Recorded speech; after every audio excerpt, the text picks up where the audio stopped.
I'm recording this because I can feel my brain trying to rewrite what happened. Like if I don't pin it down right now, it'll turn into a dream and I'll start believing I made it up. My name is Marcus. It's early morning. I'm in the bathroom of a roadside diner outside Suffolk, and I'm locking this door because I can't stand looking at my friends without wondering if the thing we ran from is still with us. The humidity in the Great Dismal Swamp doesn't just sit on your skin, it tries to enter your pores. It is a heavy, suffocating blanket of moisture that smells of peat, ancient decay, and standing water. We were 3 miles in, heading toward the interior near Lake Drummond, and I was already regretting every decision that had led me to strap 40 pounds of camera gear to my back. Come on, Marcus. The light is going to be perfect in 20 minutes. Magic hour in the devil's bathtub, Eli said, hacking at a thick curtain of briars with a machete that looked far too shiny to be practical. It's a swamp, Eli. The light is the same gray sludge it was 3 hours ago, I grumbled, checking the battery levels on the gimbal. And stop calling it the devil's bathtub. It's a national wildlife refuge. Technically, it's both, Sarah chimed in from behind me. She was the mediator, the researcher, and the only reason Eli and I hadn't killed each other on previous trips. She adjusted her glasses, wiping away a smear of fog. The maroon communities lived out here for generations. Escaped slaves, indigenous tribes. There's history in the mud. And, according to the forums, there's something else too. That was the hook. It was always the hook. We were amateur documentarians. A fancy way of saying we had a YouTube channel with modest traffic where we investigated high strangeness in American backwoods. Eli was the face, Sarah was the brain, and I was the eye. We were in the borderlands between Virginia and North Carolina, chasing a legend that wasn't as famous as Bigfoot, but was infinitely more unsettled, the crawler. The tension was palpable from the start, though we tried to mask it with banter. The deeper we went, the less the terrain resembled a hiking trail, and the more it looked like a prehistoric rejection of humanity. The cypress knees protruded from the black water like skeletal knuckles, and the Spanish moss draped over everything like rotting shrouds. My GPS is acting up, Sarah murmured, tapping the screen of her Garmin. It's showing us drifting east, but the compass says we're heading due south. Interference, Eli dismissed, not looking back. Thick canopy. Trust the compass. Trust the gut. My gut says we should have stuck to the boardwalks, I muttered. The first sign that something was wrong wasn't visual. It was olfactory. We had stopped to refill water bottles using our filtration pumps near a sluggish creek. The smell hit me instantly. Not the earthy, sulfurous scent of the swamp, but something sharper. Copper and ozone. Like a handful of pennies soaked in bleach. You smell that? I asked, screwing the cap back onto my Nalgene. Sarah wrinkled her nose. Chemicals? Is there a dump site nearby? Middle of a federal refuge? Doubtful, Eli said. He stood up, scanning the tree line. For the first time all day, his bravado slipped. He held the machete a little tighter. Let's keep moving. I want to set up camp on that ridge before full dark. The ridge was a generous term for a patch of ground slightly less sodden than the rest. We pitched 2 tents, one for Sarah, one for Eli and me, and built a fire. The wood was damp, producing more smoke than heat, but it pushed back the encroaching shadows. Night in the Great Dismal Swamp is absolute. The canopy blots out the stars, creating a sensory deprivation tank made of vegetation. Usually, a swamp at night is a cacophony. Frogs, crickets, owls, the splash of gators. But as we sat eating our dehydrated stroganoff, a heavy silence descended. It was sudden, like a heavy door slamming shut. Where are the frogs? Sarah whispered. She was holding her spoon mid-air, her eyes wide. Predator nearby, I said, instinctively reaching for my camera. I flicked it on, the lens whirring softly. Usually a bear, or a bobcat. Everything shuts up so they don't get eaten. No, Eli said, his voice low. Bears make noise. They crash. They huff. This is dead silence. Then we heard it. It came from the darkness to our left, deep in a cluster of Atlantic white cedars. It wasn't a roar. It was a click. A wet, guttural clicking sound, like someone snapping their tongue against the roof of a dry mouth, amplified. Click, click, click, click, click. Is that a bird? Sarah asked, her voice trembling. I pointed the camera toward the sound, watching the LCD screen. The night vision turned the world into a grainy green phosphor nightmare. I don't see anything. The thermal is clear. It sounded close, Eli said. He stood up, grabbing a heavy-duty flashlight. Hello? Is anyone out there? Eli, sit down, I hissed. Don't announce us. Click. Marcus. My blood turned to ice. It wasn't a voice. It was a recording. It sounded exactly like Eli, but flat, devoid of inflection, broadcast through a speaker made of wet meat. Did you just say my name? I looked at Eli. His face was drained of color, his mouth hanging open. I didn't say anything, Eli whispered. From the darkness. Come on, Marcus. Perfect light. Click, click. It was mimicking our conversation from earlier. Panic, cold and sharp, spiked in my chest. Put the fire out, I commanded, my voice barely audible. Now. What? No, the fire keeps animals away, Eli argued, but he looked terrified. That's not an animal, Eli. It's listening, it's learning. Put it out. We scrambled to kick dirt over the flames, plunging us into total darkness. I switched the camera to EVF mode, holding it up to my eye as a monocular. The green glow was my only link to reality. Sarah was crouched between us, clutching a canister of bear spray. For 10 minutes, we sat in the mud, breathing through our mouths to stay quiet. The humidity was unbearable. I could feel sweat trickling down my spine. Then, I saw it. Through the viewfinder, about 50 yards away, something detached itself from the trunk of a massive cypress tree. At first, my brain refused to process the geometry. It looked like a man, but the proportions were all wrong. The limbs were too long, possessing extra joints that bent at sickening angles. It was pale, sickly, bone-white against the dark vegetation, and completely hairless. It was on all fours, crouching like a spider. I see it, I breathed. 12 o'clock, by the split cypress. I don't see anything, Eli whispered frantically. It's low, it's on the ground. The creature moved. It didn't walk.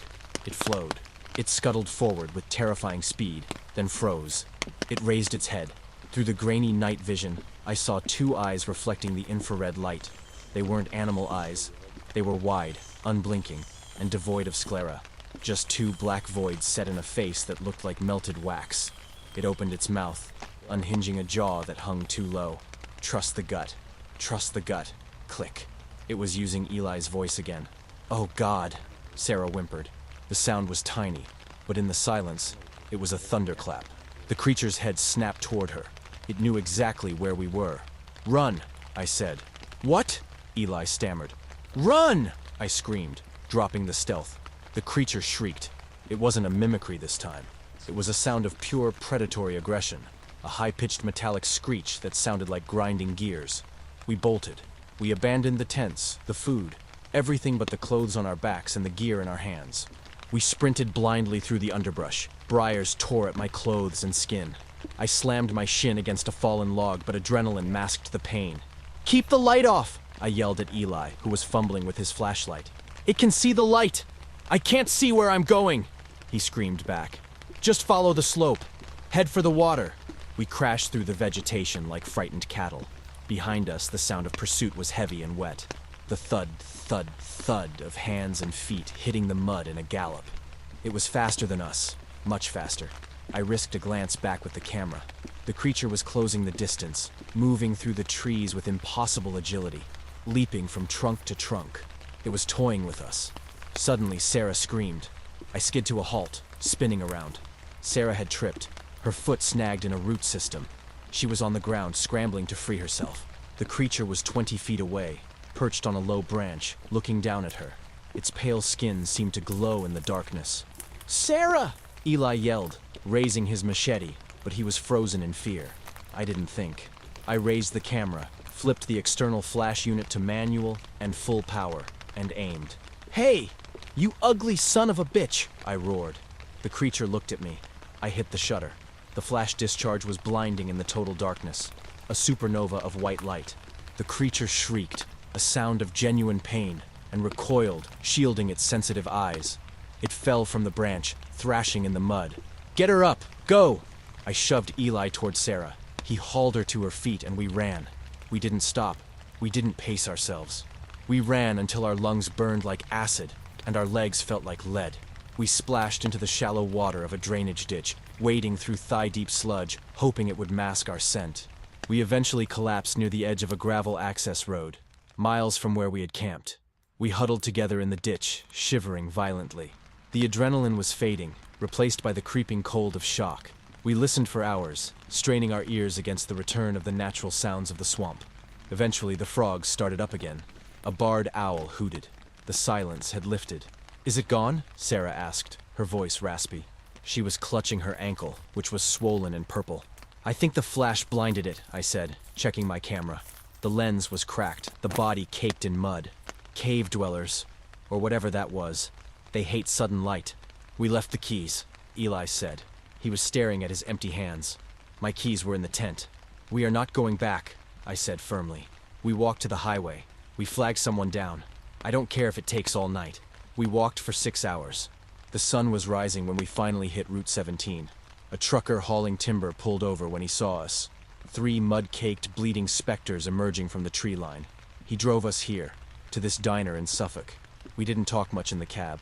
The trucker tried to make conversation, asking if we'd had a run-in with a bear. "Something like that," Eli said, staring out the window. "And that brings us to now.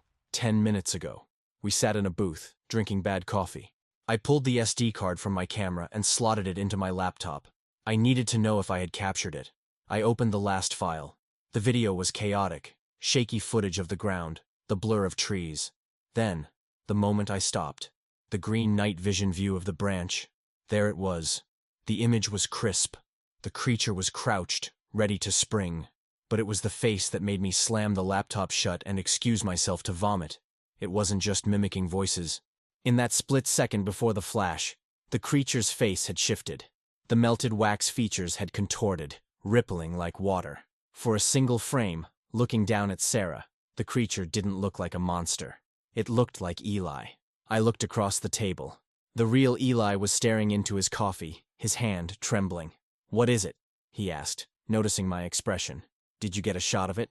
I looked at the laptop, then back at him. I thought about the run in the dark. I thought about the 30 seconds we were separated in the drainage ditch. "No," I lied. "It's just blurry." I told them I needed to wash the mud off my face. I grabbed my bag with the laptop and came straight here. But now I'm staring at the door handle. Someone is knocking. "Marcus?" It's Eli's voice. "You okay in there, buddy? Come on out." He sounds concerned. He sounds like my best friend. But just before he spoke, through the thin wood of the door, I heard a sound. A wet, guttural click. "Click! Come on out!"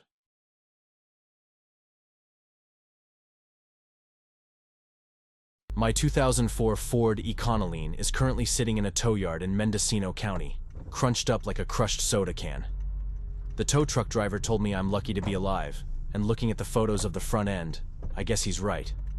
But the insurance adjuster keeps asking me about the water damage in the passenger seat, and I don't have an answer that won't get me thrown in a psych ward. I'm done with van life. I'm listing the salvageable gear on Marketplace tomorrow. If you want a customized solar setup or a slightly moldy memory foam mattress, hit me up. Just don't ask me why I'm quitting. Actually, screw it. I need to get this down somewhere where people might actually believe me. Or at least where people understand that the roads out here aren't just empty stretches of asphalt. I've been living in the van for about 8 months. I'm not doing it for the gram. I'm doing it because rent in California is a joke, and I figured I could save money while working remote. The reality isn't cute. It's peeing in a jug because it's too cold to go outside. It's condensation dripping on your face at 4 a.m. It's the constant gnawing anxiety of the knock. If you know, you know. The knock is the sound of a flashlight rapping on your window in the middle of the night. Police, security guards, angry homeowners. It doesn't matter who it is. It's the sound of being unwanted. It spikes your cortisol so high you can't sleep for hours afterward. You start parking in weirder, more isolated places just to avoid it. You start taking risks. That's why I was driving Highway 1 near Gualala during a storm that was trying to wash the state into the ocean. It was Tuesday night.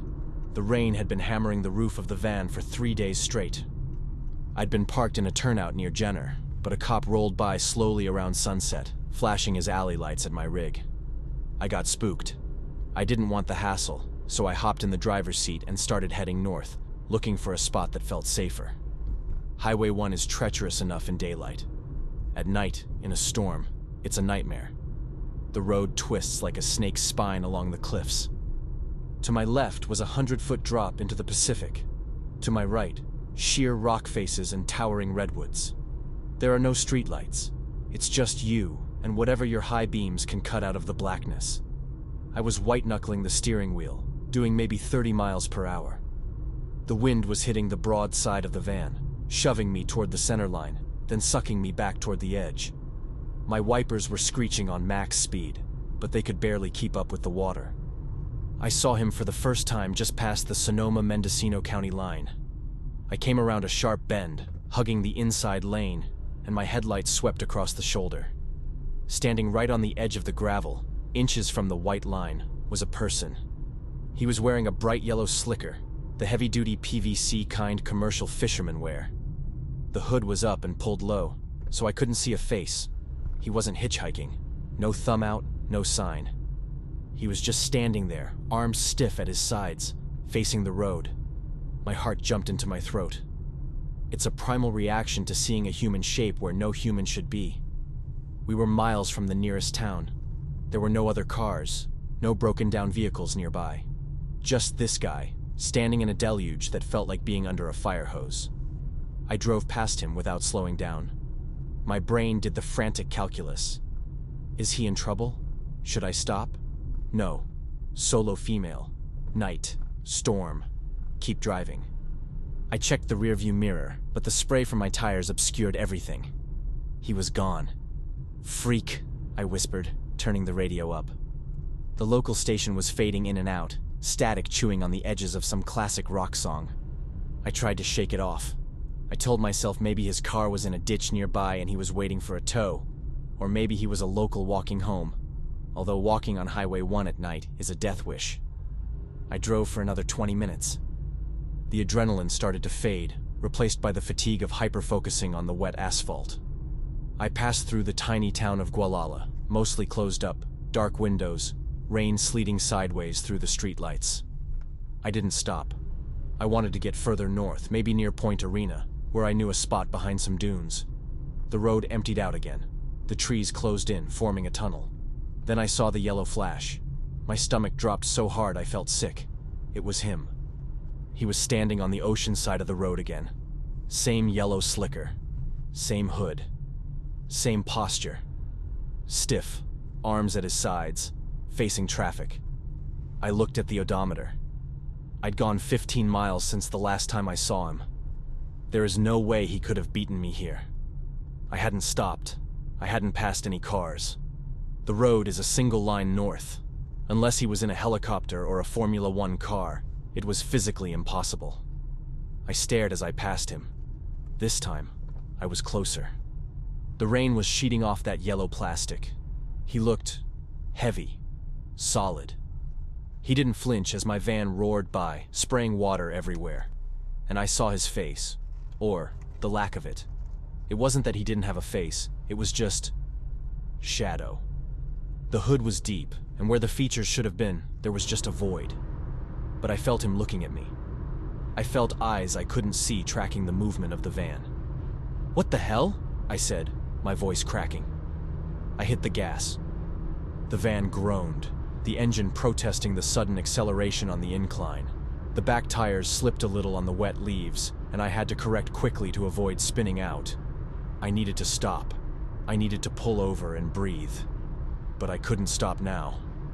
The idea of parking the van and turning off the engine with that thing out there made my skin crawl. My mind started spiraling. Maybe there were two of them? Two guys in identical yellow rain gear standing on the side of the highway 20 miles apart? It sounded ridiculous, but it was better than the alternative. The radio cut out completely. No static. Just dead silence. I kept driving. My hands were shaking. Every shadow looked like a man.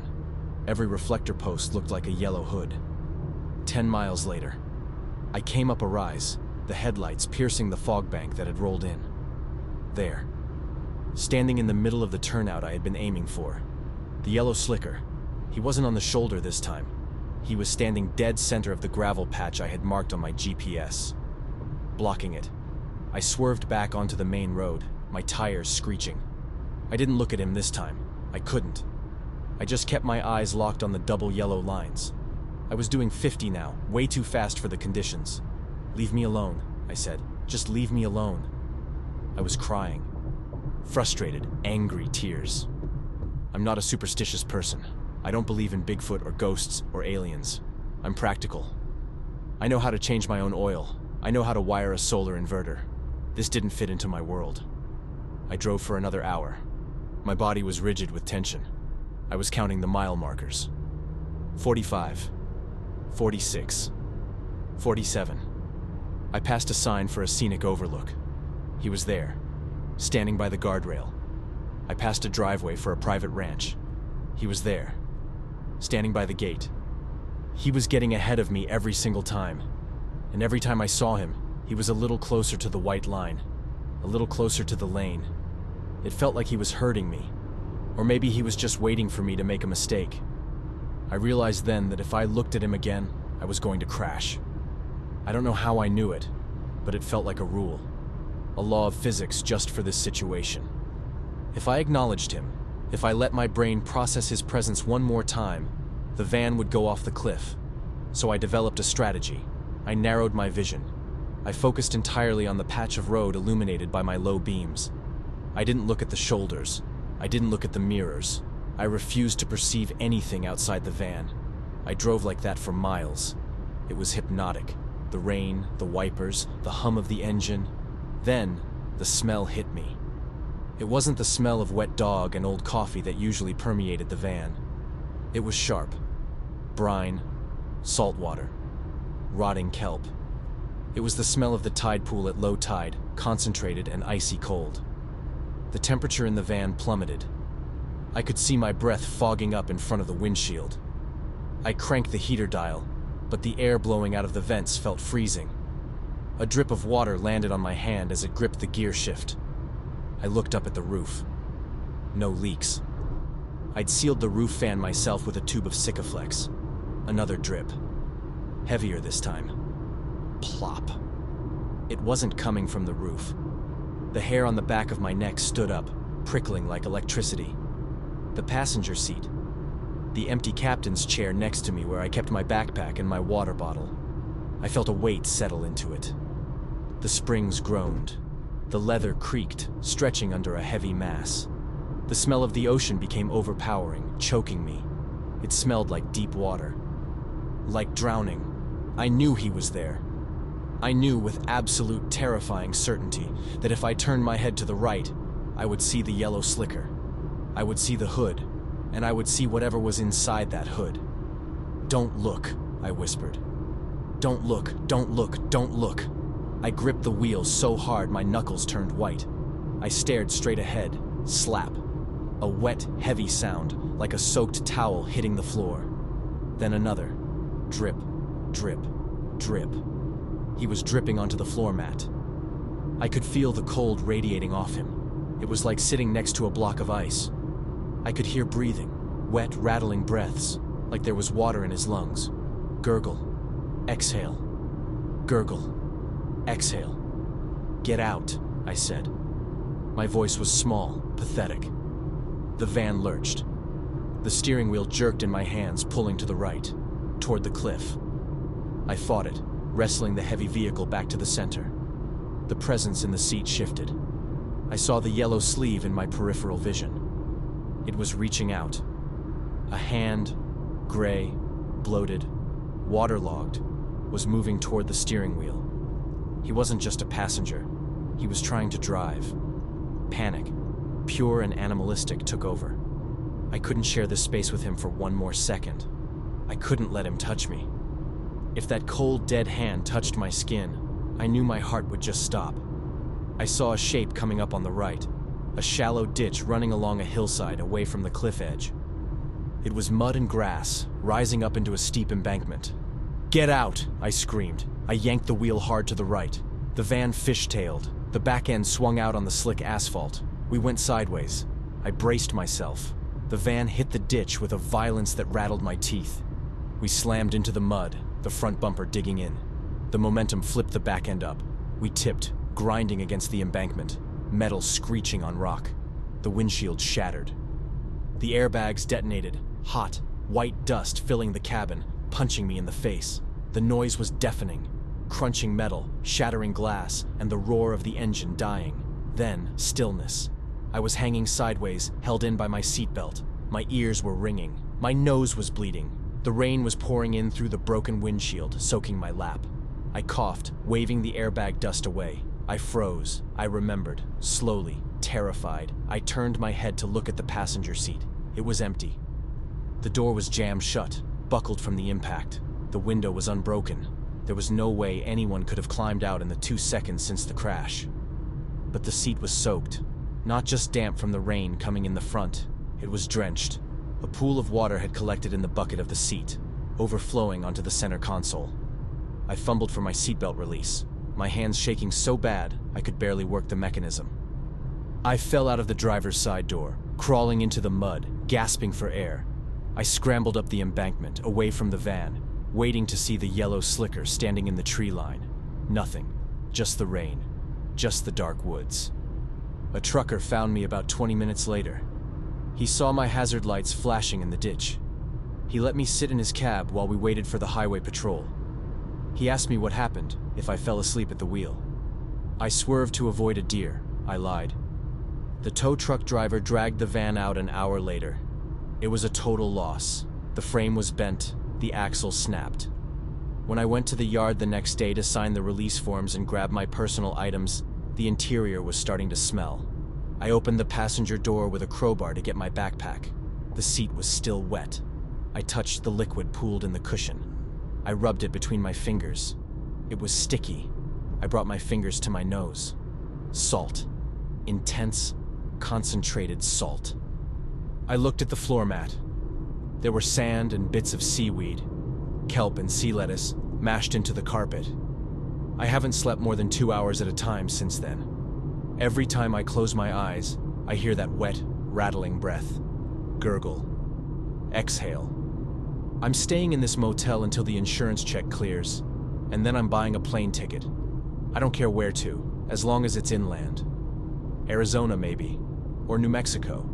Somewhere dry. Somewhere the rain doesn't fall for weeks. But here's the thing that's really messing with me. The thing that made me write this. Yesterday, I was walking down Main Street in Fort Bragg, just trying to get some coffee and clear my head.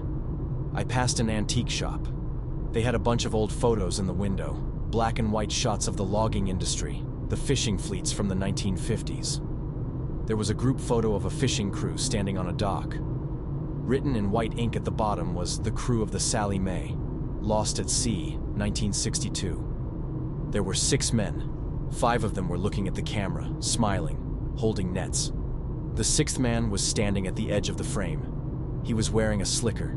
He wasn't looking at the camera. He was looking off to the side, his face hidden by the hood, his arms stiff at his sides. And even in the grainy black and white photo, I could tell. The slicker was yellow. I don't know what's out there on Highway 1. I don't know if it's a ghost, or a demon, or just something the ocean spit back out because it didn't want it anymore. But if you're driving north of Gualala at night, and you see a flash of yellow on the side of the road, don't look. Just keep driving. And for God's sake, don't look at your passenger seat.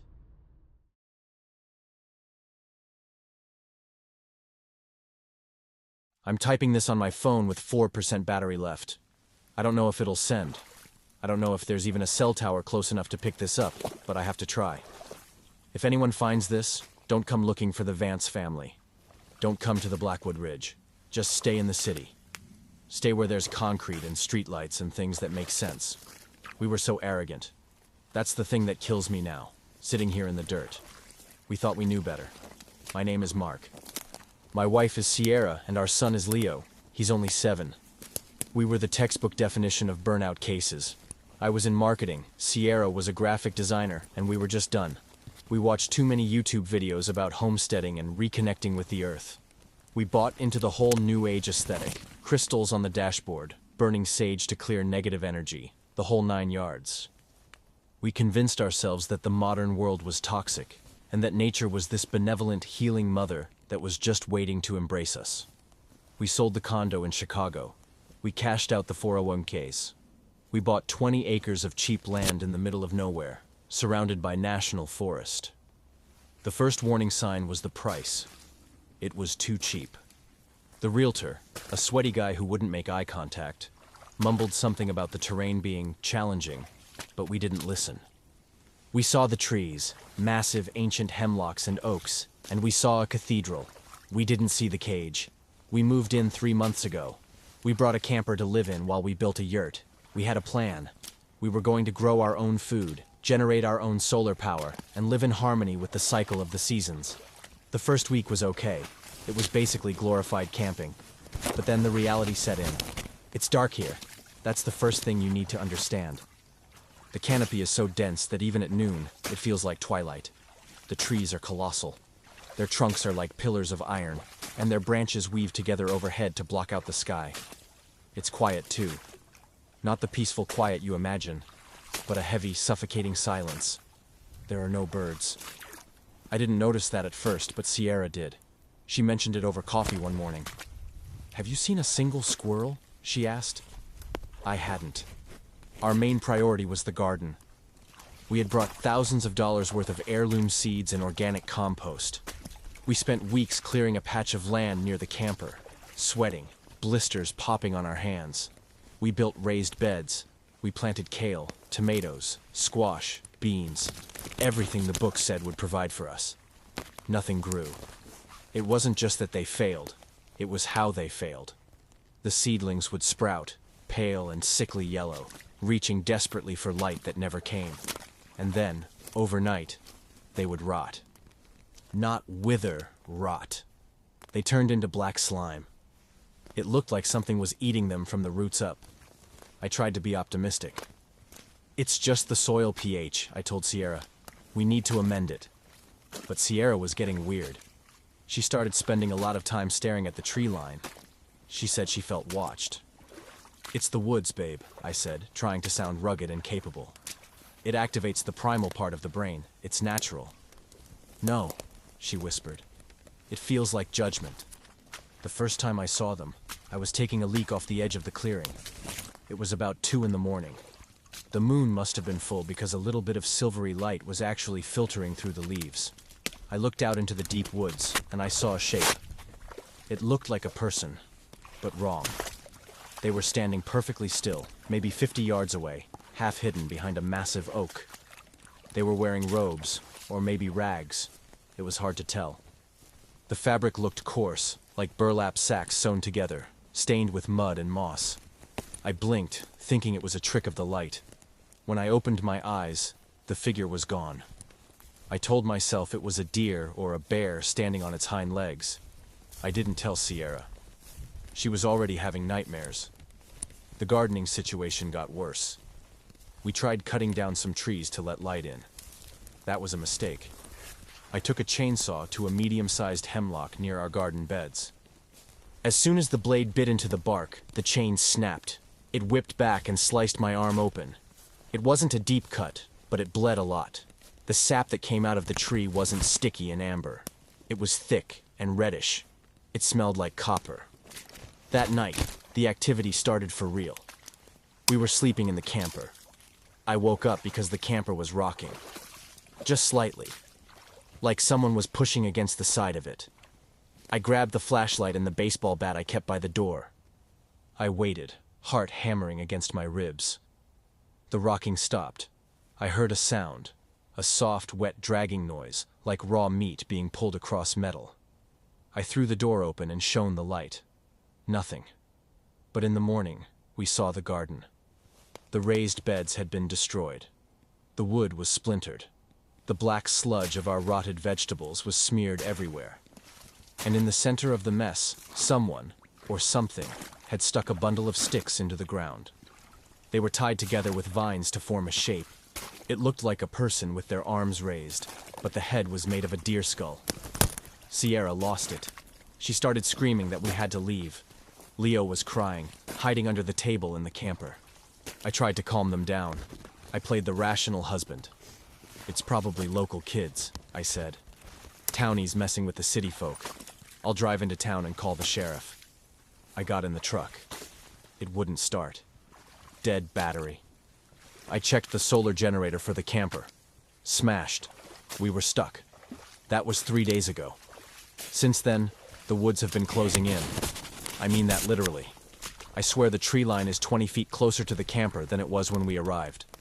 The branches are reaching out like fingers. We stopped sleeping at night. We huddled together in the camper, Leo sandwiched between us. We could see them through the windows, the figures. There wasn't just one anymore. There were dozens. They stood just at the edge of the clearing, where the darkness of the forest began. They didn't move. They just stood there, facing us. They wore those heavy, earthy robes. Some of them wore hoods. Some of them wore masks made of bark and bone. They were waiting. Yesterday, Sierra tried to walk out. She said she'd hike to the main road and flag down a car. I tried to stop her, but she was hysterical. She grabbed a kitchen knife and ran out the door. She made it about 100 yards. I watched from the window. 3 of them stepped out from behind the trees. They didn't run. They just walked, slow and deliberate. Sierra screamed and waved the knife. One of them, a tall figure in a robe covered in dried mud, just reached out and caught her wrist. He didn't strike her. He just held her. Then, he touched her forehead. Sierra went limp. She didn't faint. She just stopped fighting. Her arms dropped. She looked up at the canopy, her mouth open in a look of total awe. They led her away into the trees. She didn't look back at me. She didn't look back for Leo.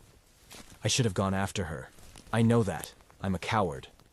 I stayed in the camper with Leo, locking the door, piling furniture against it. I told Leo that Mommy went to get help.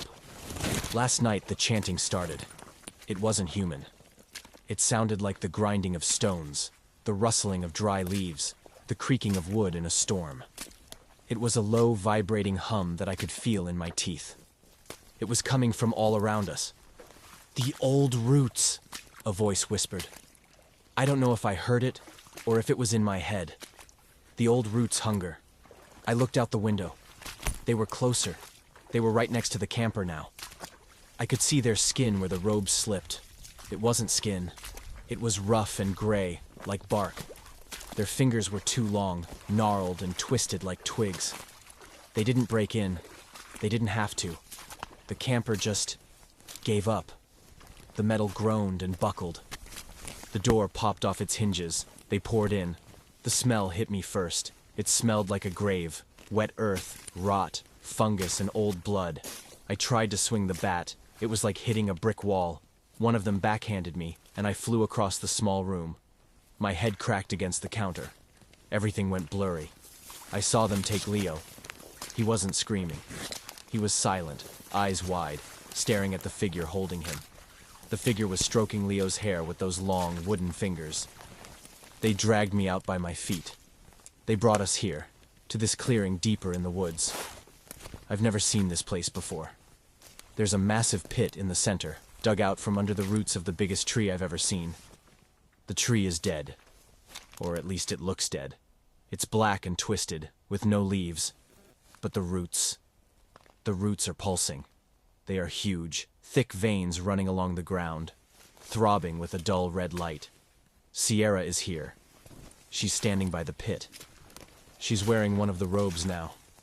Her eyes are blank, black pits. She's smiling. "It's beautiful, Mark," she said to me. Her voice sounded like wind blowing through dry grass. "We just wanted to connect, remember? We wanted to be one with nature." "Sierra, snap out of it," I screamed. I tried to move, but I'm tied to a sapling. The vines they used are cutting into my wrists. "We were doing it wrong," she said, stroking the pulsing root of the black tree. "We were trying to take from the earth. We were trying to make it grow for us. That's not how it works. You have to give first. You have to feed the old roots." There are about 30 of them standing around us. The cultists. They aren't just wearing masks. I can see it clearly now in the torchlight. The bark isn't a costume. It's growing out of them. They are half people, half tree. They are the forest.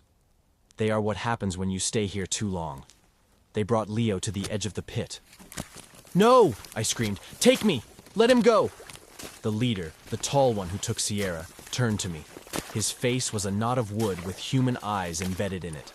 "We will take you all," he said. His voice was the sound of a tree splitting in the cold. "The boy is young. His sap is sweet. He will make the leaves green again. They aren't going to kill us quickly. I realized that when I saw what was in the pit. There are bones down there, yes, but there are also people. Or things that used to be people. They are buried up to their waists in the dirt, entangled in the red, pulsing roots. Their skin is turning gray and hard. Branches are sprouting from their shoulders. Their mouths are open in a silent scream, but their eyes are open. They are alive. They are being digested, slowly, over years, turning into fertilizer for this god-forsaken tree. They are preparing Sierra now. She is stepping into the pit willingly. She lies down among the roots. They curl around her legs like snakes. She sighs, as if she's slipping into a warm bath. "It's so peaceful," she murmurs. "No more emails, no more traffic, just growth. They are coming for me next. They are untying me from the sapling. I can see the knife they have. It's made of flint. They aren't going to kill me with it. They are going to cut away my clothes so the soil can touch my skin directly." I managed to slip my phone out of my pocket while my hands were behind my back. I've been typing this blindly, hoping the autocorrect makes sense of it, hoping the signal ghosts its way through the canopy just for a second. They are grabbing my arms. Their grip is crushing. My bones are grinding together. I wanted to be natural. I wanted to live off the grid. I wanted to get back to my roots. Be careful what you wish for. The nature out here isn't a mother. It's a predator, and it's starving. They're dragging me to the pit. Leo is already half buried. He's looking at me, and his eyes are turning green. I can feel the roots moving beneath my feet. They're hungry. If you're reading this, stay in the city. Burn your sage, buy your crystals, pretend you love the earth from a safe distance. But don't come to the woods. The woods don't want your love. They want your blood. I have to go now. The roots are wrapping around my ankles. It burns. God, it burns. Goodbye.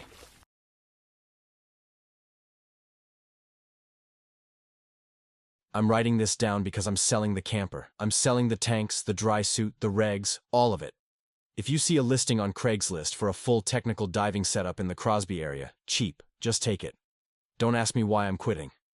Actually, that's a lie. You're going to ask, and I'm going to have to tell you something, so I might as well get the truth out here.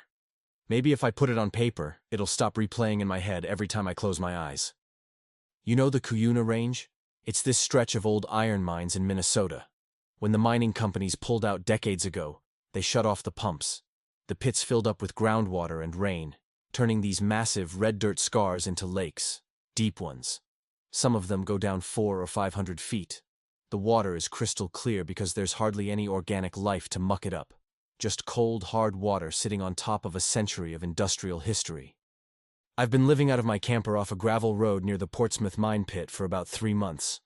I was, a technical diver.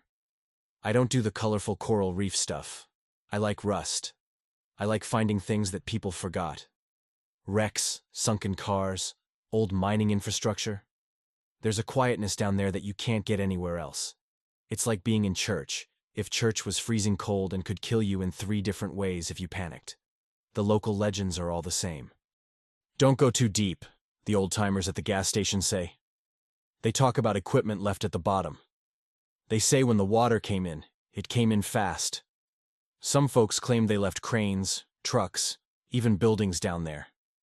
A few darker rumors say they didn't get everyone out in time. I never bought that. Mining companies are greedy, but they aren't going to leave millions of dollars of heavy machinery to rust unless they absolutely have to, and they definitely count heads. Or so I thought. Last Tuesday the weather was crap. Gray sky, spitting rain that turned the red dust into a paste that stuck to everything. It was a perfect day to go under. The surface was choppy, but 30 feet down, it would be dead calm. I had a target in mind. I'd been mapping a section of the pit where the sonar on my little skiff had picked up a massive anomaly at about 140 feet. It looked structured, square edges, not a rock. I geared up in the camper. Putting on a dry suit is a workout in itself. You have to squeeze into thick undergarments, then the heavy shell. Neck seal tight enough to make your veins pop. Hood on. I lugged the twin tanks down to the water's edge. My back was aching, but that's part of the ritual. You pay the price in gravity to be weightless later. I did my safety checks, valve drill, regulator function, lights. I had 2 primary lights and a backup. At 140 feet in a mine pit, it's pitch black. The sun doesn't touch that depth. I waded in, felt the squeeze of the water pressure against the suit, and slipped under. The descent was standard. The water in the mine pits is weird. For the first 20 feet, it's green and full of bass and sunfish. Then you hit the thermocline. The temperature drops from 60 degrees to 40 in the span of an inch. It hits your face like a slap. The water turns from green to a twilight blue. And then, as you pass 80 feet, it just goes black. I leveled off at 100 feet to check my buoyancy. I was heavy, sinking a little faster than I liked, so I added a puff of air to my wing. My breathing was loud in my ears. Hiss click. Hoo. Hiss click. Hoo. Just me and the mechanics of survival. I kicked deeper, following the slope of the mine wall. The red dirt walls of the pit are sheer cliffs underwater. It's like flying alongside a canyon wall at night. My light beam cut a tight white cone through the darkness. Silt particles danced in the beam like dust motes in an attic. At 130 feet, I saw the bottom approaching. It wasn't the natural floor. It was a shelf. And sitting on that shelf was the structure I'd seen on the sonar. It was massive. Industrial steel, coated in a thick layer of fine silt, but unmistakably a crusher. It was a huge hopper system used to break down iron ore. It loomed out of the dark like a sleeping giant. I checked my depth gauge. 148 feet. I had about 15 minutes of bottom time before I'd have to start a long decompression ascent. I finned around the side of the crusher. It was remarkably preserved. The cold, fresh water acts like a refrigerator. No shipworms to eat the wood. Not enough oxygen to rust the metal fast. It looked like it had been driven down there yesterday. That's when I heard it. Sound travels 4 times faster in water than in air. It's hard to tell where it's coming from. It usually sounds like it's inside your own skull. Clank. I froze. I stopped breathing for a second, just drifting. Clank. Grind. It was the sound of metal on stone. Rhythmic. Heavy. I thought maybe it was my tanks banging against the manifold, or maybe a rock falling from the shelf above. I turned my head, sweeping the light around. Nothing but black water and red rock. Then I felt the vibration. It hummed through the water, vibrating against my chest cavity. A low, thrumming beat. Thump, thump, thump, thump. It was coming from the other side of the crusher. My narcosis kicked in a little. Nitrogen narcosis is like being drunk. You feel confident, maybe a little fuzzy. I told myself it was a pump. Maybe there was an old drainage pipe still connected to something, venting pressure. That made sense. Physics, not ghosts. I swam around the bulk of the machine, pulling myself along the cold steel railing. My light swept over the hopper, the gears, the conveyor belt. The conveyor belt was moving. I blinked, squeezing my eyes shut and opening them again. I shone the light directly on the rollers. They were turning, slowly, grindingly, but turning. The heavy rubber belt was inching forward, carrying a load of silt and rocks up the incline and dumping it off the end. Machinery doesn't run underwater. Electricity shorts out. Combustion engines die. This was impossible. I drifted closer, my brain trying to process the mechanics of it. Was there a current pushing it? No. The water was dead still. Then I swung my light down to the base of the machine, to the operator's platform. There were 3 of them. They weren't skeletons. The water in the Cuyuna pits is cold enough to create something called adipocere, corpse wax. It turns body fat into a soap-like substance. It preserves the dead. They look bloated, pale, grayish-white, like mannequins made of wet dough. 3 men. They were wearing old canvas mining jackets and heavy boots. They didn't float. They were weighted down, standing on the metal grate of the platform. One of them was pulling a lever back and forth. Clank, clank. The other 2 were shoveling. They held rusted spade shovels, digging into a pile of red muck on the platform and throwing it onto the moving belt. Their movements were jerky, slow, fighting the resistance of the water. But they were working. I forgot to breathe.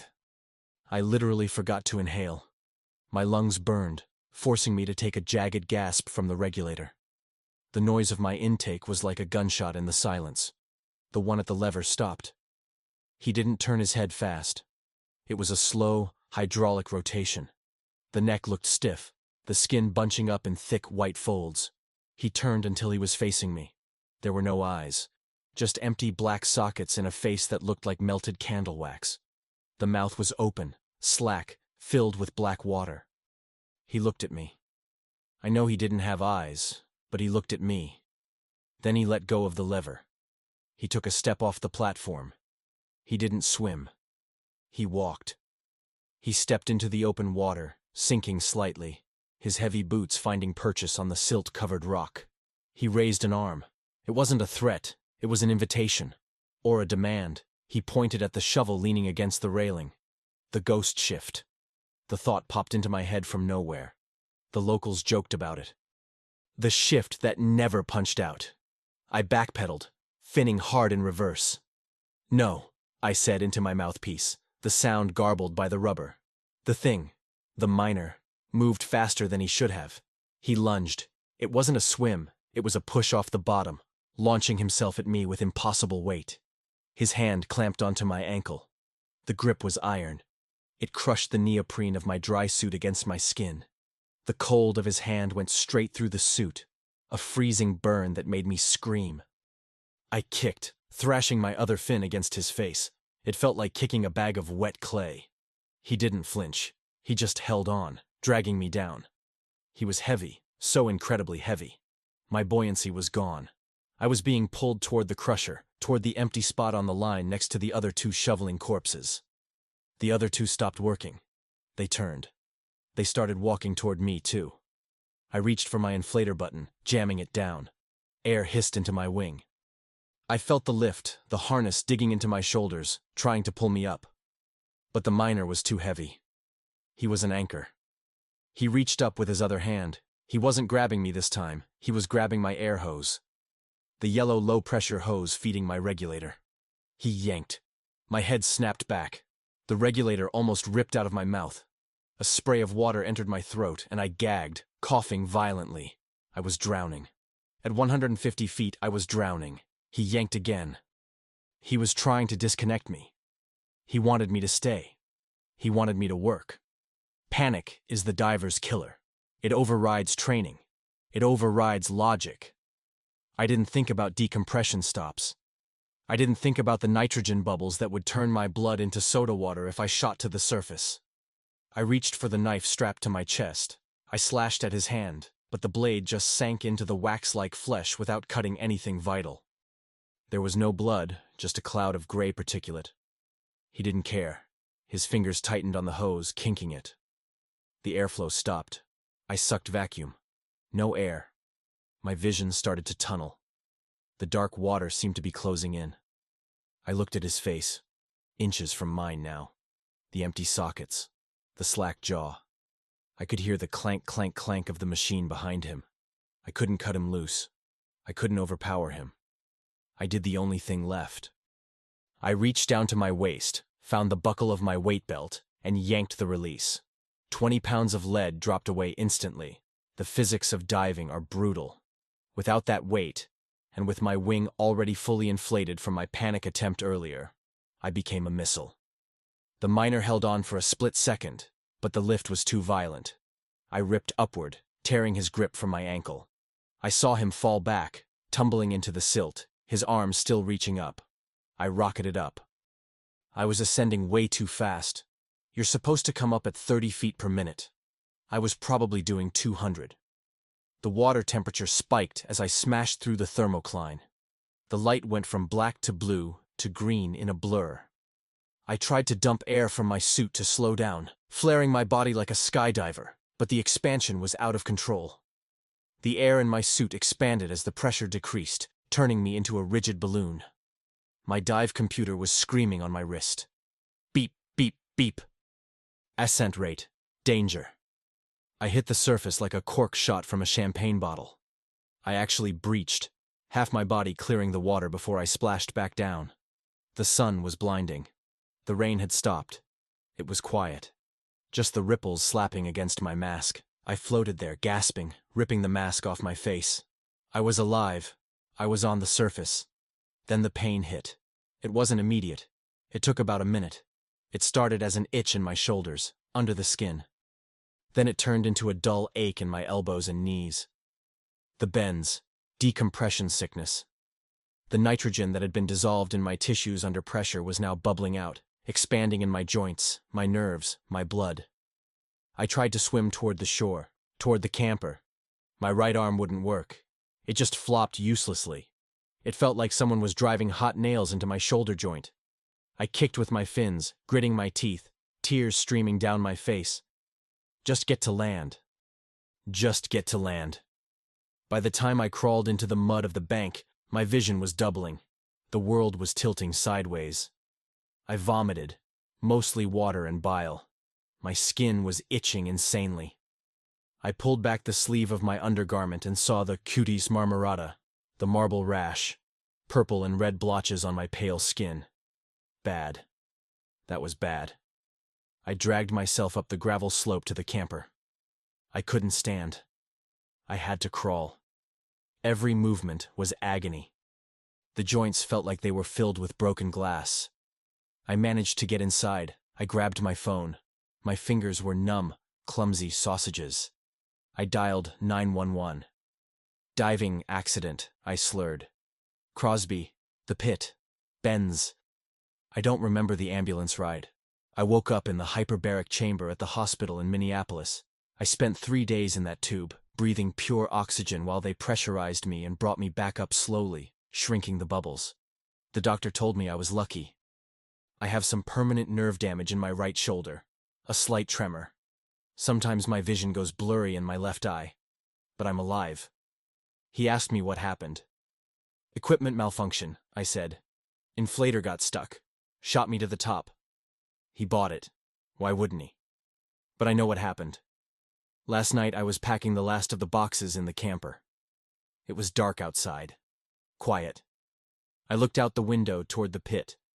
The water was flat, black like oil. I swear, faintly, coming from deep underground, I could hear it. Clank, grind, thump, thump. They're still down there. They're still running that machine, and they're short a man on the line. I'm leaving the keys in the camper. The gear is in the shed. If you buy it, do yourself a favor. Stick to the reefs. Stick to the shallow stuff where the sun hits the bottom. Don't go into the pits. The ghost shift is real, and they don't like it when you quit.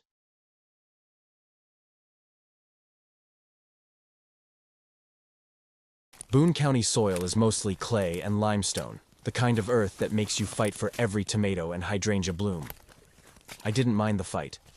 I'm a master gardener, certified through the extension office, and when I saw the listing for the property off Highway VV, I didn't see the peeling siding or the water damage in the basement. I saw the 3 acres of overgrown potential and the geological oddity in the backyard. The realtor called it a sunken garden. Geologically, it was a collapse feature, a sinkhole that had stabilized a century ago, creating a natural amphitheater of limestone rock faces about 8 feet down, a grotto. It was cool, damp, and shaded by ancient oaks. Ferns grew there naturally, big prehistoric-looking sword ferns and delicate maidenhair. It was perfect. I bought the place for a song, moved in with my 2 cats, and started plotting out shade gardens. I've always been the nurturing type. I don't have kids. It just never happened for me. But I pour that energy into things that grow. I baby my seedlings. I talk to my perennials. I thought I was bringing life to this place. I didn't realize something was already living here, waiting for someone with enough love to be exploited. It started about 2 months in. It was May, planting season. I was exhausted, spending 12 hours a day ripping out invasive honeysuckle and amending the soil. I'd come in, shower off the tick spray and dirt, and collapse. The first time I saw the footprints, I thought I'd just been careless. They were in the kitchen. Small, dark smudges on the linoleum. I assumed I'd missed a spot when I mopped, or maybe one of the cats had stepped in a planter. But when I knelt down to wipe them up, the texture was wrong. It wasn't potting soil. Potting soil is light, fluffy, full of perlite. This was heavy, gray slick mud. It smelled like stagnant creek water, sulfurous and cold. They were small, toddler-sized. That was the first prick of unease. My cats don't have toddler feet, and I live a quarter-mile from the nearest neighbor. I told myself it was a raccoon. Raccoons have hand-like paws. Maybe a big one had slid in through the cat door. I cleaned it up with bleach, locked the cat door, and went to bed. 2 nights later, they were back. This time, the trail started at the back door, which was locked, and went into the living room. Muddy little heel prints, widely spaced, as if something was skipping. They stopped right in front of my favorite armchair. Just stopped. No return trail. It was like whatever made them had stood there watching the empty chair, then evaporated. I checked the windows. I checked the crawl space. I called the sheriff's department to ask about prowlers. They sent a deputy out who looked bored, walked the perimeter, told me to get motion lights, and left. He thought I was just a lonely, middle-aged woman hearing noises. I'm not flighty. I deal with pests. I deal with blight. I solve problems. So, I changed the locks. I installed deadbolts. I put dowel rods in the window tracks. I scrubbed the floors until my hands were raw. The turning point was a Tuesday. I was down in the grotto.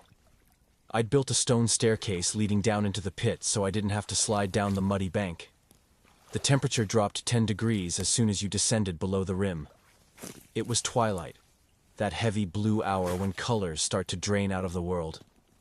I was weeding around the ferns, my hands deep in the cool mulch. I felt eyes on me. You know that feeling. It's primal. The hair on my arm stood up. I straightened, wiping sweat from my forehead with the back of my wrist, and looked toward the back of the grotto. The limestone wall there was jagged, full of little cracks and crevices typical of karst topography. She was sitting on a limestone shelf, about 4 feet off the ground. At first glance, my heart just broke. It was a little girl, maybe 5 or 6 years old. She was filthy, wearing what looked like a tattered gray shift dress. Her legs dangled, kicking slightly. I scrambled up from my knees, the gardening trowel falling from my hand. "Oh, honey," I said, my voice shaking. "Are you okay? Are you lost?" She didn't answer. She just watched me. In the fading light, she looked washed out, pale as a mushroom. Her hair was long and tangled, hanging over her face. I took a step toward her. My instinct was to grab a blanket, get her some water, call the police. Someone's child had wandered into the woods and fallen into my sinkhole. "I'm Eleanor," I said, keeping my voice soft, the way I talk to a frightened stray cat. "I can help you. Are you hurt?" She tilted her head. It was a jerky, bird-like motion. "Mama?" she whispered. It sounded wrong. It didn't sound like a child's voice. It sounded like 2 stones grinding together underwater. But the word hit me hard. It bypassed my logic and went straight to that empty ache I'd carried for 20 years. "I'm here," I said, stepping closer. "Come here, sweetheart." She hopped down. She didn't make a sound when she landed. No thud of feet, no rustle of leaves. She just arrived on the ground. She stood there looking down, her hair obscuring her face. "I'm cold," she said. The voice was clearer now, mimicking a whine. "The deep is cold." "Let's get you inside," I said, reaching out a hand. She looked up. I stopped. I froze. Every alarm bell in my reptilian brain started screaming. Her hair wasn't dirty blonde or brown. It was moss. Literally. Stringy, wet strands of sphagnum and algae, and her skin wasn't pale flesh. It had the texture of polished calcite, smooth and slightly translucent. But it was the eyes that stopped my breath. There were no whites, no irises, just solid, glossy black orbs, wet and bulging slightly, like a frog's eyes or a doll's eyes dipped in tar. And then I saw the ground behind her. The motion light on the back of the house flicked on, triggered by a moth or the wind. It cast a bright, harsh LED glow down into the grotto. My shadow stretched long and stark against the rock wall. She had no shadow. She was standing directly in the beam of light, but the light passed through her, or around her. She cast nothing. "Come," she said. She reached out a hand. Her fingers were too long, ending in little nubs that looked like unformed roots. Come home. Be mama. She wasn't asking to be adopted. She was asking for a host, a caretaker for the dark. I stumbled back, tripping over a bag of mulch. "What are you?" I gasped. She smiled. It was a horizontal tear in her face, revealing jagged gray ridges instead of teeth. "Karst," she hissed. "Old stone, deep water, hungry." She pointed toward the back of the grotto, to a fissure I had never noticed before. It was a dark vertical slit in the rock, barely wide enough for a person to squeeze through. I could hear water rushing somewhere deep inside it. A sucking, gurgling sound. "Down," she commanded. Her voice wasn't a child's anymore. It was a multitude, a chorus of echoes. "We need a mother, to keep us, to feed us." The compulsion hit me like a physical blow, a wave of dizziness. Suddenly, the house looked uninviting. The world up top seemed harsh, bright, and loud. The dark slit in the rock looked peaceful, quiet, a place to rest. I felt a tug in my chest, a literal pull, like a fishhook in my heart. I wanted to go. I wanted to nurture the things in the dark. I took a step toward the fissure. "Look at the mud," a calm, rational voice in my head whispered. "Look at her feet." I looked down. Where she stood, the grass was instantly brown and slimy, turning to that gray sludge I'd found in my kitchen. The footprints weren't dirt she tracked in. They were decay she created. She was rotting the world she touched. That revulsion saved me. My gardener's instinct, the hatred of rot, of blight, of things that kill the healthy roots, overpowered the maternal trap. "No," I said. She shrieked. It was a sound like twisting metal. The air in the grotto grew heavy and wet, smelling of ozone and old graves. She lunged, not running, but flowing over the ground like liquid smoke. I turned and scrambled up the stone stairs. I slipped, skinning my knees, clawing at the dirt. I heard her scrabbling behind me, the sound of wet slaps on stone. I made it to the top and sprinted for the back door. I slammed it, threw the deadbolt, and backed away, grabbing the longest knife from the butcher block. I stood there all night, watching the door. The handle jiggled. Once, a wet, heavy thud hit the glass, leaving a smear of gray slime. I heard her calling me, her voice changing. Sometimes she sounded like my mother. Sometimes she sounded like a crying infant. Sometimes she sounded like me, begging to be let in. I didn't sleep. I spent the night on the internet, searching.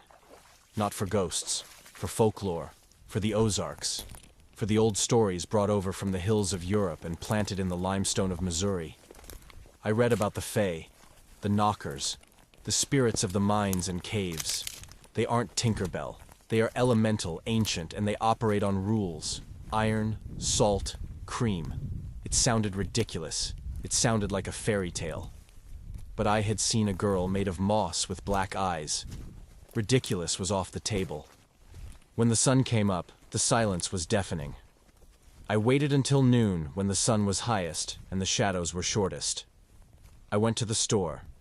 I bought 3 canisters of Morton's iodized salt. I went to the feed store and bought a 50-pound bag of agricultural salt, the kind used for de-icing or livestock. I bought a quart of heavy cream. I put on my heavy canvas gardening apron, my thickest boots, and I went back out. The grotto was quiet. The fissure in the rock was still there, looking like an open wound. The plants around it were dead, turned to black mush. I stood at the top of the stairs. "I am the gardener here," I shouted. My voice cracked, but I forced it steady. "This is my soil. You are a weed." I walked down. The air grew cold instantly. I could feel her watching from the dark of the fissure. I could hear the wet breathing. I walked to the flat stone where I had first seen her. I poured the cream into a ceramic bowl I'd brought. "An offering," I said, "to settle the debt. I am not your mother. I belong to the sun." Then I began with the salt. I didn't just sprinkle it. I paved the ground with it. I poured a thick, white line across the opening of the fissure. A scream echoed from deep inside the rock. A hollow, booming sound that shook the ground under my feet. Dust fell from the overhang. It sounded like pain. Salt burns slugs. Salt sterilizes the earth. To something made of wet rot and ancient biology. It must have been like acid. "Stay down," I screamed back, pouring the 50-pound bag in a semicircle around the back of the grotto, sealing the rock face off from the rest of the garden. The shadows inside the fissure writhed. I saw a hand, that pale, root-fingered hand, reach out to cross the line of salt. The moment it touched the white crystals, the flesh hissed and smoked. The hand recoiled instantly. I backed out, leaving the salt barrier in place. That afternoon, I called a welder from Colombia. I told him I had a sinkhole that was a liability and I needed it capped. He came out 2 days later. He looked at the fissure, at the dead plants, at the mounds of salt. He gave me a weird look but didn't ask questions. People in the country know when to mind their business. He installed a heavy gauge steel grate over the entrance to the fissure, drilled directly into the limestone with long expansion bolts. Iron and steel. Cold iron. He welded a gate across the stairs leading down to the grotto, too. I paid him in cash. That was 6 months ago. I still live here. I know people will ask why I didn't move. In this economy? With these interest rates? Besides, I refuse to be run off my land by a glorified soil fungus. But things have changed. The grotto is overgrown now. I don't go down there to weed. I let the brambles and poison ivy take it. It's a wild zone, a quarantine zone. Sometimes, when it rains heavily, the salt washes away. I have to go to the top of the stairs and throw more bags down. I can hear her then. She doesn't cry anymore. She scratches. I can hear fingernails on the steel grate. Scritch, scritch, scritch. The footprints haven't returned to the house, but the house feels different.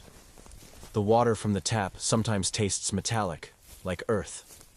My cats refuse to go into the back room that overlooks the garden. And I have a new rule, one that I follow with religious strictness. I garden in the mornings. I garden in the early afternoon.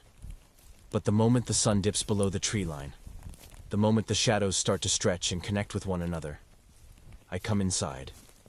I lock the doors. I draw the blinds. Because last week, I was pruning the hydrangeas near the rim of the grotto. It was late afternoon. I looked down through the steel gate, into the pit. The fissure is still blocked by the grate, but the vegetation down there is changing. The ferns are gone. In their place, patches of moss are growing. But it's not growing on the rocks. It's growing in the shape of a person. A small person. And yesterday, I found a muddy handprint on the outside of my kitchen window. It was small, and the glass was etched, just slightly, as if the mud was acidic. She's lonely, she's hungry, and she knows I'm just on the other side of the glass.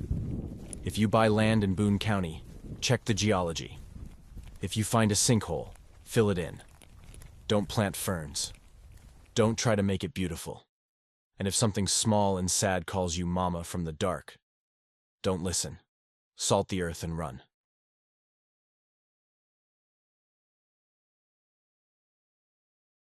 I'm writing this from a library computer in Fort Bragg because I don't have a phone anymore. I don't have a van anymore. Honestly, I don't have much of a life anymore. People ask where I've been for the last 14 months, and I just tell them I was down in Oregon working an under-the-table logging gig. It's easier than telling the truth. If I told the truth, they'd lock me up. But I need to get this down in writing, just in case I decide to go back there. I need to remind myself why I shouldn't. My name is Silas. For the last 5 years, I've been living out of a 2004 Ford Econoline, chasing the harvest. Morels in the spring, chanterelles in the fall. But the real money, the white gold, is the matsutake. Specifically, the harvest in Jackson State Forest. If you know, you know. If you don't, stay out. It's not a hobbyist's game up there. It's cutthroat. The matsutake market is volatile. You're selling to buyers who ship directly to Japan, and the price fluctuates daily. One day it's $5 a pound, the next it's 40. When the price is high, the woods get dangerous. Locals slash tires. People pull guns. I've had guys track me for miles just to see where my honey holes are. That's why I started parking deep, way down the fire roads where the gravel turns to mud and the cell service dies. It was mid-November when this happened. Conditions were perfect. We'd had a cold snap followed by a heavy rain, the kind of weather that wakes the mycelium up. I parked the Econoline in a washout off a logging road that hadn't been used since the 90s. I covered the windshield with a tarp to hide the reflection and hiked in. I was about 4 miles deep, pushing through huckleberry brush and tan oak. The terrain in Jackson is deceptive. Its endless ridges and steep ravines, all covered in second-growth redwoods that blot out the GPS signal. I navigate by landmarks and a compass. I know these woods better than I know my own family. I was having a trash day. 6 hours of hiking and my bucket was barely a quarter full. I was finding plenty of russulas and hawkwings, but no matsutake. I was getting desperate. I decided to push a ridge I'd never climbed before. A steep, nasty incline choked with slash and ferns. When I crested the top, the forest changed. The underbrush vanished. It was a flat plateau of pine needles, perfectly clear, like someone had swept it. And right in the center was the ring. It wasn't subtle. It was a perfect circle of mushrooms, easily 50 feet across. But they weren't matsutake. They were white, pale, and slightly glowing, even in the daylight. I didn't recognize the species, which is rare for me. They looked a bit like destroying angels, but the caps were inverted, like cups. I should have walked away. The silence up there was heavy. Usually, you hear scrub jays, squirrels, the wind in the canopy. Here, it was dead quiet. No birds, no wind, just that heavy, damp stillness that presses on your eardrums. But then, I saw inside the ring. Pushing up through the needles inside that circle were the biggest matsutake buttons I'd ever seen. Pristine, grade A mere ones, dozens of them. At $40 a pound, that circle was worth $2 grand. Easy. Greed is a hell of a drug. I checked my surroundings, no bears, no other pickers, and stepped over the line of white mushrooms. The moment my boot hit the dirt inside the circle, the air pressure dropped. My ears popped hard. The light shifted, turning a strange, high-contrast violet, like the sun had just set behind a storm cloud. I froze, waiting for something to happen. Nothing did. Just the mushrooms. Waiting. I dropped to my knees and started working. I was moving fast, popping the buttons out of the duff with my knife, brushing off the dirt and loading the bucket. I was in a trance. You get that way when you're picking. The mushroom fever. I wasn't thinking about the weird light or the silence. I was calculating the payout. It felt like I was in there for maybe 20 minutes. I filled the bucket. Then I filled my backpack. I was stuffing them into my jacket pockets. I remember thinking, I'll come back tomorrow with 2 buckets. I heard a twig snap. It wasn't a bear snap, heavy and clumsy. It was a deliberate break. I looked up. Standing at the edge of the clearing, just outside the ring of white mushrooms, was a shape. It looked like a person, but wrong. Too tall. The limbs were elongated, like they had an extra joint in them. It was wearing what looked like gray rags, but as I focused, I realized it wasn't clothing. It was skin, mottled and loose, like birch bark. It didn't have a face. Just a smooth, pale surface where features should be. It stood perfectly still, facing me. The hair on my arms stood up so hard it hurt. My lizard brain screamed predator. I grabbed my knife tight and stood up. "I see you!" I yelled. My voice sounded flat, like I was speaking into a pillow. The thing tilted its head. Then it took a step backward, fading into the gloom of the tree line. It didn't walk. It just sort of drifted back until the shadows swallowed it. I wasn't waiting around. I grabbed my gear and stepped out of the ring. The transition was violent. It was like walking through a sheet of ice water. The air hit me, freezing cold. And the light, it was gone. It was pitch black. I fumbled for my headlamp, my heart hammering. How long was I in there? I thought. It was noon when I found the ridge. Did I black out? I clicked the light on. The beam cut through the dark, and I gasped. The forest looked different. The ferns were dead, brown and withered. The tannic leaves were crunchy under my boots. It had been lush and green when I stepped in. Now it looked like winter. I checked my watch. It was dead. I pulled out my phone. Dead. I started to panic. I ran down the ridge, slipping on the frozen mud. I needed to get back to the van. The woods felt hostile now. Branches whipped my face, tearing skin. The silence was gone, replaced by the sound of the wind roaring through the treetops, sounding like voices screaming my name. Silas, Silas. It took me hours to find the old logging road. I was shivering uncontrollably. My jacket wasn't enough for this cold. It felt like 20 degrees out. When I saw the shape of the van in my headlamp beam, I actually cried with relief. I ran toward it, fumbling for my keys. Then I stopped. The van was there, but it was wrong. The blue paint was covered in a thick layer of green moss. Blackberry vines had grown over the hood. Thick, thorny ropes as big around as my thumb, wrapping around the bumper and side mirrors. The tires were flat, the rubber cracked and rotting into the mud. I walked around to the driver's side. The window was smashed. The inside was soaked, mold growing on the passenger seat, the dashboard warped from moisture. This doesn't happen in a night. This doesn't happen in a week. I scraped the moss off the license plate. It was my van. I tried the door handle, rusted shut. I had to yank it with both hands and brace my foot against the body to pop it open. The smell of mildew and rot rolled out. I tore through the glove box, looking for my emergency stash of batteries. They were corroded, leaking white acid. I sat in the driver's seat of my ruined home, shaking. I grabbed a calendar I kept on the dash to track harvest dates.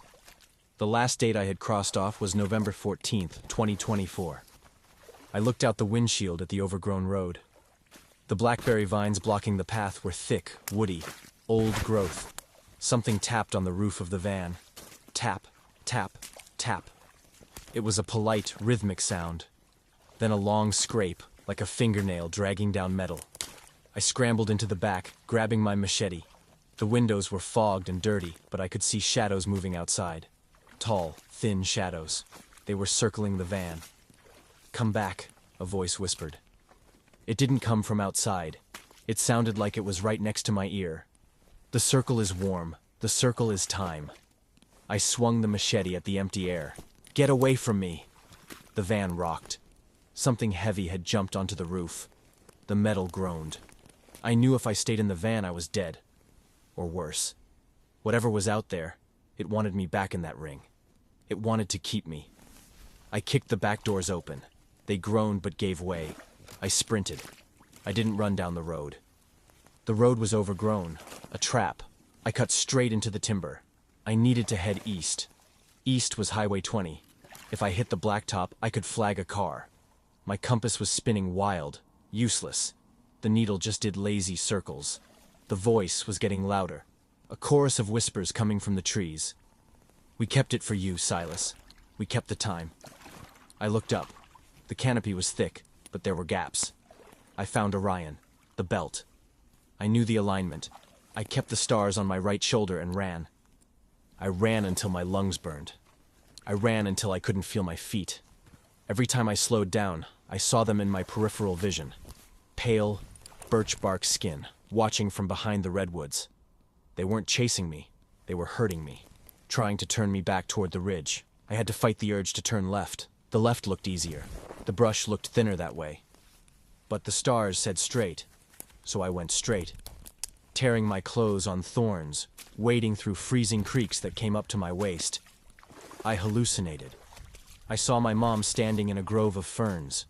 I saw a pile of matsutake as big as pumpkins. I didn't stop. I heard the hum of tires on asphalt before I saw the road. It was the most beautiful sound in the world. I burst out of the tree line and tumbled down the embankment, landing on the shoulder of Highway 20. A logging truck blew past, blasting its horn. I didn't care. I laid on the gravel, staring at the sky. A state trooper found me an hour later. I was hypothermic, dehydrated, and babbling about mushrooms. They took me to the hospital in Fort Bragg. When the nurse asked for my insurance, I gave her my name and birth date. She looked at me funny. "Sir," she said, "we have a missing person report for a Silas K. from last year." "Last year?" I croaked. "November 2024. It's January 2026, honey." I lost 14 months. 14 months of my life. Gone in 20 minutes. The police asked questions. They found the van a few weeks later. They said it looked like it had been abandoned for years. The engine block was seized. The frame was rusted through. They didn't find the ring. They didn't find the tall things.